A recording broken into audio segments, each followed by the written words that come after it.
Stenowalebabu welcomes you.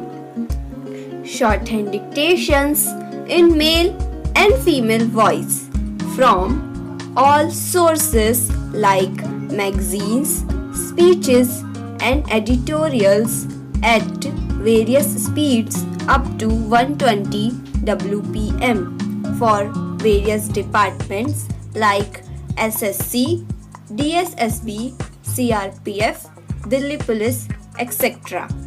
Please like, share and subscribe the channel. Thank you. Exercise number 12. Sir, at the secondary stage, students are called upon to study along with the mother tongue or language which will be Hindi in non-Hindi speaking states, and it should be one of the other languages in the Hindi speaking states, preferably a South Indian language, and also English, which is third language. Tamil Nadu has come for an adverse comment in this matter. I would like to know whether any other state is honestly implementing this policy of three-language system. You find that education is mostly being imparted in the mother tongue and some place is given to English. So, in actual practice, it is being taught very indifferently. If you look into the matter, you will find that English is not being taught with proper standards. So the three-language formula is a thing which everybody talks about and which nobody agrees to implement. For instance, there were questions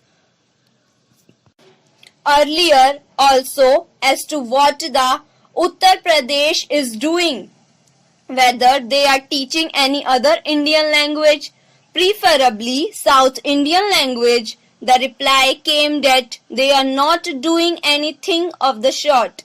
It is true that Tamil Nadu declared that it would only follow the two-language formula. The new chief minister also said that while that is so, other states are not saying anything on this matter and they are just keeping quiet. This is how this is actually being implemented in practice. Actually, what is being done is that the mother tongue is given full recognition and then becomes English. So, in actual practice, de facto, mother tongue is the first language that is being taught, and then English is the second language, not Hindi or any other Indian language is the second language.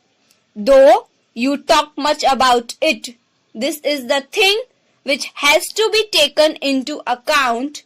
But if you are going to follow the three-language formula, please see whether it is being carried out anywhere by any state and then try to evolve a realistic policy. I do not find fault of UP or Bihar government because they do not teach one of the South Indian language to their children. Why should they burden their boys and girls with a South Indian language with which they will rarely come into contact? There is no motivation. You may say there is motivation in non-Hindi speaking states to learn Hindi, as Hindi has been adopted as our national language and link language, etc. But there is a resistance to Hindi while framing the policy regarding that. Thank you.